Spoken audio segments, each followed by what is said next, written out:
Tout est question de dynamique entre deux équipes qui ont la même ambition, s'installer durablement dans le top 5 du championnat de France avec cette équipe de Toulouse surprenante, séduisante et notamment la semaine dernière dans sa capacité d'adaptation et de réaction face à Aix-en-Provence et une équipe de Limoges qui, après la déception du match nul laissé en chemin à Nantes, a su réagir avec un contenu fort intéressant. Avec Nemanja Ilić, le premier duel important. Et comme souvent, ce métronome qui montre de plus en plus de choses et surtout ça, voilà, et il marque cette fois dans l'intervalle extérieur. Il y a un vrai contraste entre les deux dynamiques. Ballon perdu, ballon récupéré.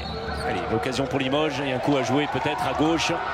Avec Hrstić qui cherche une solution tout de suite pour Pouchan avec énormément de force. Et après 4 minutes 30 de derrière gauche, Limoujo. Il y a surtout Oh là là, la patate de forain de Turchenko. Voilà pourquoi il ne faut surtout pas lui laisser le moindre espace. Et derrière, Edouard Kempf à toute allure. Jerzy Lettens fait partie vraiment des meilleurs gardiens du championnat de France. C'est bien ça, c'est superbe et belle domination derrière. Avec en deux temps Gonçalo Martins Vieira, cette fois côté Limoujo avec Turchenko. Hrstić qui tourne autour de Nieto pour mieux libérer pour Gajic. Elle est compliquée cette balle, mais sans doute conservé comme je le pressentais un petit peu jusqu'à la fin, en tout cas le début. Un ballon perdu, l'occasion pour Timmy Petit. Peut-être, bis repetita. Placenne cette fois, il ne se trompe pas. Voilà, toi et moi contre le monde entier, ça c'était plutôt Claude François, c'était pas Julio Iglesias. De belles références. Voilà. On en reste là. On en reste là, la pause Toulouse mène finalement assez logiquement 16-13 face à Limoges. Réaction attendue offensivement, sans doute d'abord pour des Limougeaux en panne d'inspiration pendant une grande partie de la première période pour Toulouse, se nourrir des erreurs, continuer à être agressif comme le Phoenix avait réussi à le faire lors de la première partie de la première période. Le jeu avait été de le mettre en position. Alors ça, vous voyez, hein, c'est à l'ancienne. Oh, c'est bien fait, Gonçalo Martins Vieira, l'arrêt, c'est récupéré, oui, non, oui, non.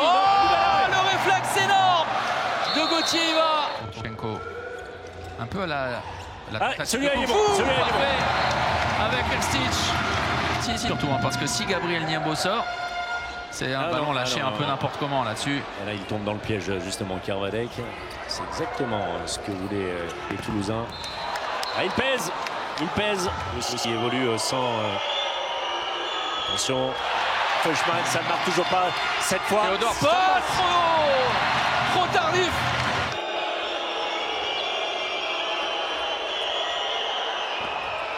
Oh, que c'est osé, mais que c'est bien fait. Incroyable.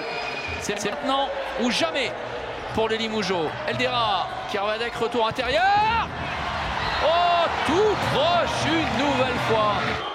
Attention, on le retrouve. Regardez-moi ça. La pépite. C'est 1 minute 30. Dernier ballon, Gonçalo Martins Vieira avec Abdi. Shell qui est passé. C'est bien joué, bravo. Et Toulouse va s'imposer. Ils le font remarquablement bien. Théodore Paul n'y peut rien face à Dragan Gajic. Et on en restera vraisemblablement là. Bien sûr, et Théodore Paul qui a eu son rôle à jouer. Le succès de Toulouse. Victoire 32 à 29. 4e victoire consécutive. Et mesdames, messieurs, au terme de ce match, ce soir et avant les rencontres de Paris et de Montpellier, Toulouse est co-leader du championnat de France. On est tombé sur une très belle équipe de Toulouse ce soir. Franchement, on n'a rien lâché. Je pense que ça s'est vu sur le terrain. On s'est battu jusqu'au bout. Bravo à Toulouse d'être venu gagner ici. Et ça montre aussi l'intensité qu'il faut mettre pour venir nous battre ici. Ça n'empêche en rien qu'on fait un très beau début de saison et que le travail qu'on effectue sur le terrain, il est bien. Il faut qu'on continue comme ça, dans ce sens-là. C'est ça, on a un groupe très soudé. On sait qu'on doit se serrer les coudes. C'est ça, on sait qu'on n'a pas l'effectif le plus fourni, on n'a pas 30 joueurs pro. Alors on sait que la seule manière de faire une belle prestation, c'est d'être très soudé, d'être solidaire, vraiment de se donner pour le copain et même se donner pour soi-même, tout simplement.